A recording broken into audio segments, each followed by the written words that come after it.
Oke, baik. Di sini saya akan melanjutkan presentasi saya. Sebelumnya, perkenalkan nama saya lagi, Bernike Elizabeth Fernandes dengan NIM 141.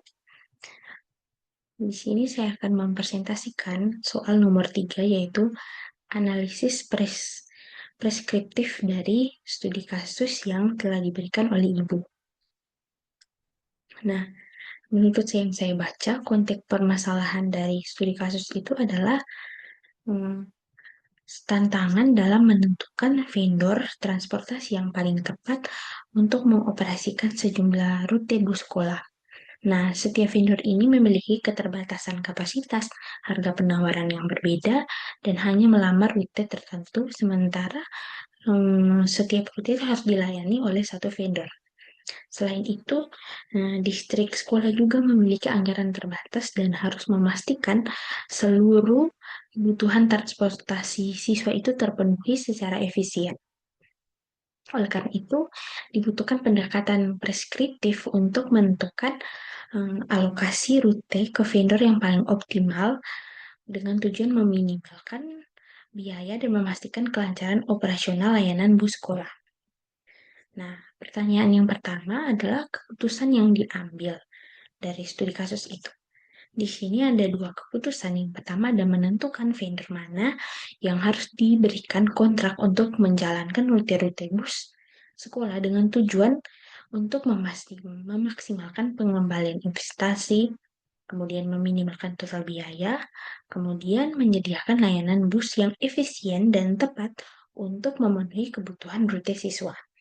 Nah, keputusan yang kedua adalah keputusan untuk melibatkan alokasi rute ke vendor yang paling optimal berdasarkan berbagai variabel kinerja, biaya, dan kapasitas.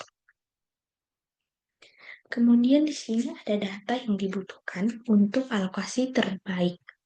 Nah, data yang dibutuhkan ini ada dua, data deskriptif dan prediktif. Nah, data deskriptif itu ada daftar semua rute yang tersedia dengan titik pemberangkatan atau tujuan.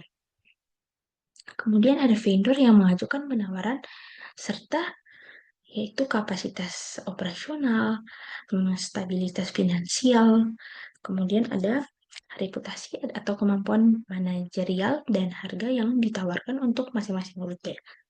Kemudian ada jumlah murid yang perlu dilayani per rute dan biaya histori pengeluaran rute. Kemudian dari data prediktif itu, dia memerlukan beberapa perhitungan perkiraan jumlah murid di masa mendatang. Kemudian ada proyeksi biaya bahan bakar dan operasional. Kemudian ada performa vendor di masa lalu sebagai prediktor ya reliabilitas mereka.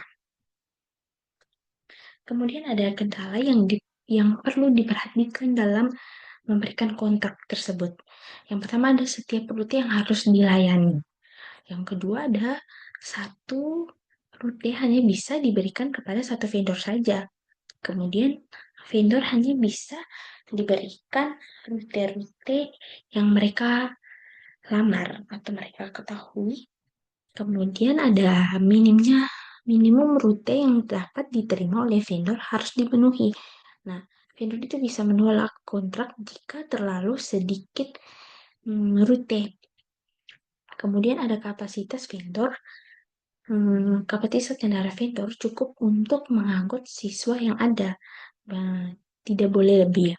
Kemudian ada anggaran terbatas dari sekolah tadi.